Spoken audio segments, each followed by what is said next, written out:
Hello and welcome back to the Helmet Head podcast. Now it's been a good few weeks because the main Helmet Head channel has been bonkers. From coming back from Gibraltar, I've literally been review after review. The Helmet Head Festival's coming up on the 30th of September. And like I said, it's been absolutely crazy. So I do apologise for the break in podcast. But this brings me to a very good time of year now because we are currently mid-September.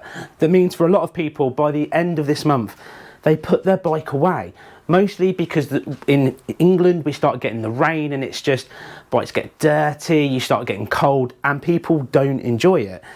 But the thing of it is, I ride obviously all year round and I've been doing it for years.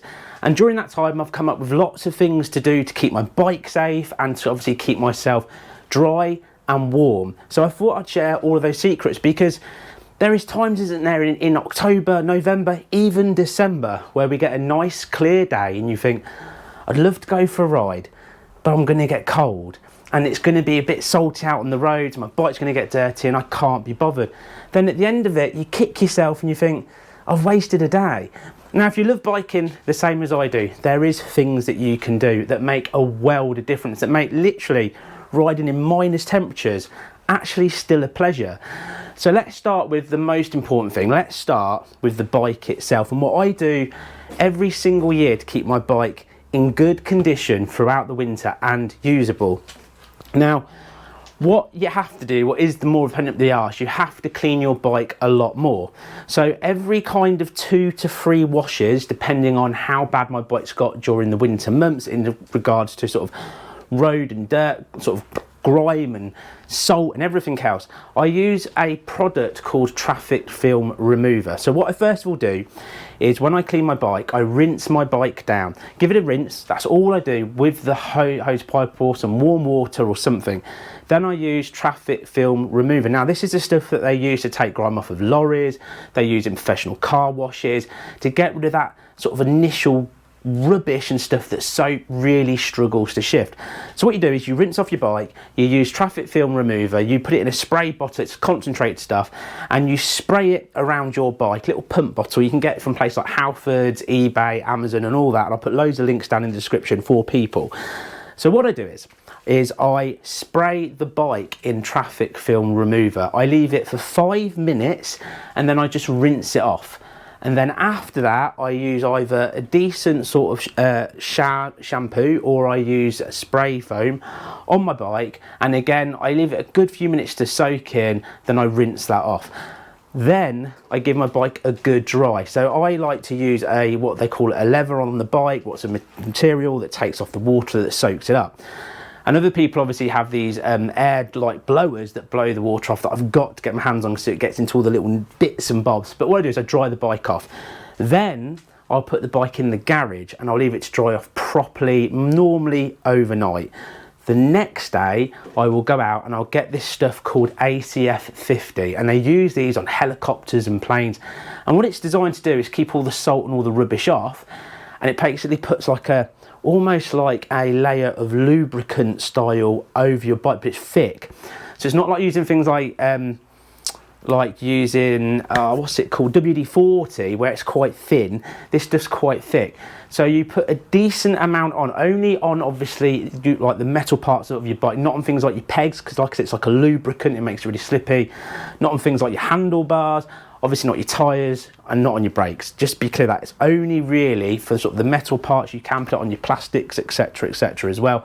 But you've got to remember, if you've got bike jeans on, you're going to be putting your bike jeans against this stuff. So really those kind of places, but to protect the engine and things like that. So I put that stuff on and it's absolutely incredible. And I tell you how good this stuff is, that next time you go out for that ride or those 2 rides and it gets a bit gunky, it washes off so much more easier because it's got this stuff on.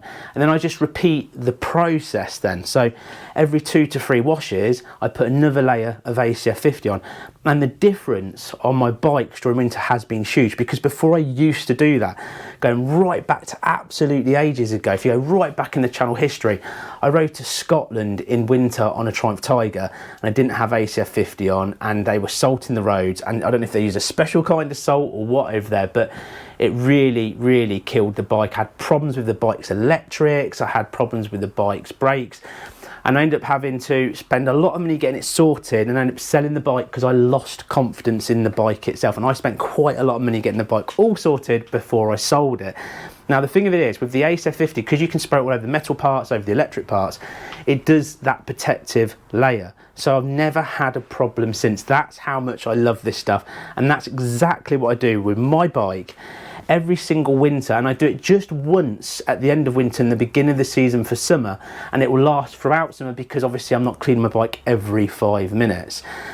That's how I protect my bike, and that's how, it's honestly, it's game changing if you want to get out some winter riding. And in summer, your bike still looks like new, so it's not got that winter kind of rubbish all over it. What kind of brings me to a big tip, obviously, if you having to store your bike outside during winter, even with a cover on, use that Ace F50 again. Do the same thing, because it will protect that engine. It will stop that weathering from happening like it does on so many bikes when you come to buy them, and you can tell it's being left outside the entire time. So the big thing, of course, is people hate getting wet and they hate getting cold, and it's a massive put off, because why would you look outside and go, oh, do you know what, it's only 3 or 4 degrees, but the sun's sort of out, I really want to go for a ride, but it's freezing, you've got your central heating on and you don't want to ride. Now, you would have seen that I've ridden around the UK basically in winter. I'm currently travelling the world on a Honda Monkey bike, and I actually pack all the kit I need for winter riding on my Monkey bike when I'm travelling the world, because if it gets really cold, or I'm going to get to a country in the upcoming future that's going to be minus temperatures, I know I can do it. And it's a big deal to know that you can do it. So let me explain what I wear, but I'll go through stage by stage. So for me, if we're talking about sort of now, when we get into October, where the weather can still be quite good coming up next month, but the temperatures are starting to drop, the first thing to buy, my first recommendation that makes a big difference. So this is really advice for people that just ride during summer, that want to experience some winter riding or have to start commuting on a bike. But I would, first of all, go and buy a set of thermals underneath, but make sure you get the ones that are like the Oxford ones that are made more for bikes, or running ones. Because the reason why you want to get these is the material that they're made on, they don't soak in the moisture. So the old-fashioned long johns, the cheaper ones, the pure sort of cotton ones, they take in the moisture. So when it's sort of misty and damp outside, they'll start getting wet. Or if you start getting hot, for instance, because you've got thermals on and you're running around, filling up your bike, going to go and do something, going to go and see a site, that will soak in that moisture. And what that does then is it makes you feel cold. So why I say get the bike like thermal ones is because the material they're made out of, what's more, nylon, I believe, it lets the moisture out, but it doesn't bring the moisture in, and it makes a massive difference. So I ride during those months just literally with thermals underneath my motorcycle, road skin jeans and my jacket, with my normal then jumper over the top, and I'm just fine during those months. That's my first tip. The same to do with socks. You can get different sorts of socks. So I wear like thermal socks, normal sort of mountain walking thermal socks during those months. But as it gets colder, for socks, there's these things called seal socks that are incredible.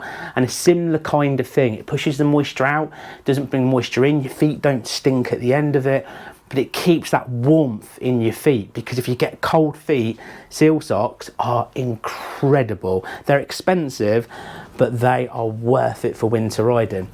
So what I discovered last year, really, so before that I bought myself a battery operated sort of vest you can get on Amazon, place like that. They're about 30-40 quid, and they're okay for a little bit of warmth. But what I discovered last year, and thankfully I received 2 different brands worth of heated gear. Now these are jackets, proper sort of jackets you'd wear underneath, almost like a zip up kind of hoodie fleece jacket. Your jacket that you could even wear out to the pub because the wires all go in and you wouldn't know you're wearing it.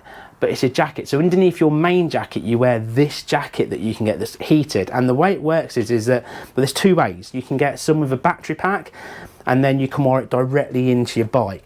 Now the battery packs are great if you're going for sort of an hour-ish ride, maybe 2 hours at a push. It's not too bad. So if you're going for a little spin around, you're fine with the battery. But I instantly prefer being able to plug it into the bike. So what you do is, it comes with all the wiring kits, everything you need. You wire it into the battery, and then my little Africa Twin, I have a little wire just here, and then my heated gear, and there's lots of them out there. Now the two I've had are Gerbin and Kais. I prefer Gerbin for the gloves, but what I'll say is there's not much in it, so look for the deal between both brands. But personally, Gerbin, the gloves seem to be thicker, but I'll go more into that in a second. So you buy the jacket, and it's got heated elements down your arms, and it's also got heated elements on your sort of stomach and on your back and around your neck. And you plug it in, and I was finding I wasn't running because you've got different heat settings. I was running them on minimum heat settings. There was only a couple of times where I've been riding when it's got pitch black, freezing cold, ice on the road, probably shouldn't be riding. I've had to turn them up. And the heated kit is, like I said, it's unbelievable.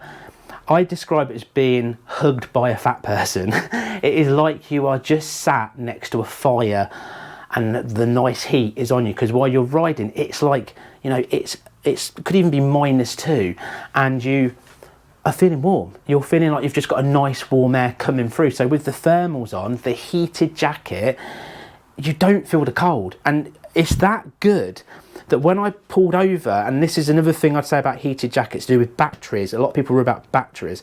I tend to unplug my battery when I want to stop about 10 minutes beforehand to give the battery a boost. You don't have to, but what I found is if I do that, I've never had any issues with charging or problems with my bike, and the jacket's hot by that point, so it's just starting to cool down when you get off the bike. But anyway, even if you don't and you leave it plugged in and your battery's fantastic and all this stuff, I was getting off, I was unplugging it, I was doing stuff like booking a hotel when I was travelling at the time, and within about sort of 20 minutes of doing that and taking a break, I was like, it's cold outside. And obviously it's cold outside because there would be snow, for instance, but be like, it's cold. Because I felt warm because I had heated gear on. That is the difference that it was making. It was absolutely incredible. Now, I believe the jackets are about 180 quid, maybe 200 quid now with the current price increases, but they make a big, big difference. So the gloves. Now these heated jackets, you can also buy the gloves, and they're expensive as well, so you've got to add these prices on, but you can have them for years. That's the thing. You've got to remember, you're investing in this kit for years. And if you only want to ride a few times, it's going to be like new for donkey's years as well. And the best bit of it is, obviously, if you change a bike, you can just unconnect your wiring and connect it into your new bike, or if you're buying it new, get the dealership to do it, so it's all ready to go. Anyway, gloves. Now, heated gloves. Oh, the difference. The perfect combination for me riding is heated grips and heated gloves, because I can ride in minus temperatures on minimum setting for heated grips with minimum settings for heated gloves, because it's warm across the top of your hand. Because if you ever ride when it's cold, even with heated grips, I find the top of my hands get cold. With the gloves, it's both. It's on the palm of your hand from the grips, and it's on the above for the gloves. It's just, again, you don't know it's cold. It's lovely. It's so lovely because you can adjust the temperature while you're riding, pressing the buttons on the gloves or the heated grips, just to make it absolutely perfect. And the controller that you get as well with the jacket, because it's plugged in here, it's just basically by the sort of your left hip side, you can reach down and you can just press that button to adjust the heat again to get the perfect settings. So heated gear in winter, you do not know it's cold. It is absolutely incredible. So just to sum it up, don't basically buy, if you want to ride winter and just enjoy it and go out for an adventure, you can go out for an adventure as well. Pick a nice hotel. They're cheap as well during winter, but you need the thermal sort of underlays, so that's basically the top and the trousers. I still recommend the Oxford ones, but there is plenty of brands out there, including on Amazon. The cycling ones are perfect as well. They're exactly the same thing. Buy a pair of them. Get yourself a heated jacket, heated grips, get yourself some seal socks, and you are sorted. I think that goes all underneath as a base layer to your protective gear over the top. Now, winter on a adventure bike, I tend to wear my adventure boots, and the reason why is because they come right up past your ankles. That means that your gear goes over the top. I don't tend to ride my short boots during winter, because if it gets wet and rain, water gets in and then you get cold again. If you want to go for the ultimate protection during winter, I'd always put, and this is another big thing, if you're going for a long ride, there's two types of waterproofs. Really, you've got the two that split, the trousers and the top, that I carry with myself all year round in case it's chucking it down with rain. But during winter, I like to wear a one-piece suit, because that's got no break in it as well. There's nowhere for moisture to get in. So combined, literally, thermal layer underneath, a jacket that's like just wearing a jumper during winter on the top that's heated, and obviously you've got then your overlay, as in your jacket and your normal trousers. It doesn't feel any less than what it normally would if you're going out for a ride with a jumper on. That's the biggest thing that I'm trying to say here. And with waterproofs over the top, because it's non-breathable, the heat stays in, it just all combined together, you'd be riding in summer. That's what it's like. It's absolutely fantastic. Now, with the helmet side of things, a lot of people, some people do, some people don't. I wear the actual, what's that called again? It's got to come to me in a second. It's the balaclava style that I wear over my head, that I put my helmet on, because again, it's a thermal one and it keeps my head warm as well. That's another great tip for the helmet. So grab yourself one of them, dirt cheap online, and you can get Motorcycle Pacific ones, so they open up perfectly for the gap. Now, really cold weather, I kind of took it just underneath my nose to keep my mouth warm, to stop the air from hitting on it, but most of the time I have it just underneath as well. So you can adjust it literally to how you like it, and that's how I ride all year round. I go out on bike adventures all year round by wearing that kit, and it is an investment. Like I said, it is an investment, but it is well worth the money. And that's my setup. Clean your bike ACF 50 every 2 to 3 washes, and then do it at the beginning of summer, and then it can last basically the 6 months of summer before you need to do it again for winter. Buy the heated gear, buy the thermals, and you are set. And that is how I do it. Hopefully this has given people the advice that they want if they're looking to ride during winter, because it's getting your bike winter ready. It protects your engine, all your covers, your electrics using ACF 50. You can ride feeling warm. It's just absolutely spot on. And that brings me on to what's going on the actual main channel itself. I'd like to do a little bit of news on this podcast as well. So I know it's been massively intense with reviews over on the main Helmet Head channel. So I just want to say a massive thank you to everybody that watches them and gets involved. The people that have bought the product, I do my absolute best to review products that are fantastic, mostly bike related as much as possible. Unless of course I get an offer of a product that I actually want. Like I got recently a security camera, and I was like, that would be really handy for me and protecting my house. But it's been a crazy time. We've got the Helmet Head Festival coming up on the 30th of September, so that's going to be amazing. I can't wait to hang out with people that are 11 out of 10 minded, into the motorcycle scene, up for a ride out, some chilled out time, some beer, some music, and just a really good laugh. It's the first one, and I'm super proud of this festival happening. A channel of my size, to have a festival with so many cool people that really back my channel and into the content I do, I'm going to absolutely love it. That brings me on to something really exciting coming up. Obviously the next leg of the world adventure, where we fly back out and we take my little Honda monkey bike Ashworth to the Sahara Desert. What's going to be a mammoth series. It's going to be huge. I've got to fly from the I've got to drive from the UK, in the middle of the UK, to Bristol, 100 and whatever that is, 50 miles. I've then got to fly over to Gibraltar. I've got to collect the bike. This is all in the same day. Then ride over into Spain, catch the ferry to Morocco, and then we'll be in Africa. And then obviously we're going to be heading across the length of Africa, over the Atlas Mountains to touch the Sahara. Like I said, it's going to be a 10-day adventure. I don't know how many part series it's going to be. It's going to be nuts. And then that'll be us out of Europe as part of this world trip that's huge for me, massive, out of my comfort zone. I'm hoping we'll see Paul there. I'm hoping we'll see Lee there, and the Psychic's going to be there. It's going to be crazy, and hopefully we're all going to make it. Hopefully it's going to be so awesome. I can't wait to get back out on Ashworth and do that. Then of course I've got to ride it. Once I get there, I ride it all the way back to Gibraltar. Before then, the next leg after that, then we're going to keep going up towards Alicante, towards Barcelona, and continue up into Italy, etc, and just keep going up and around. Hopefully get to the Kakistans and all this stuff.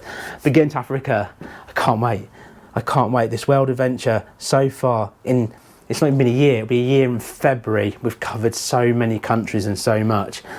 It's mental. I'm doing my best to absolutely fund it. I've already said this and been honest about it. I'm working my socks off. I am struggling to afford it. This next trip, this next leg, I still generally have no idea in a million years how I'm going to pay for it all, because it is not cheap. So if there's any companies out there that are interested in sponsoring the World Adventure or sponsoring the channel, please get in touch, because it's really what I could do with right now, if I'm honest. But I'm not going to go begging. I want a company that's really invested in what I do, and something I can get invested in what they do, and we can work together. That's my big plan. But the world trip's going to be huge. It is huge, and Africa's going to be crazy, and Little Ashworth is ready to go.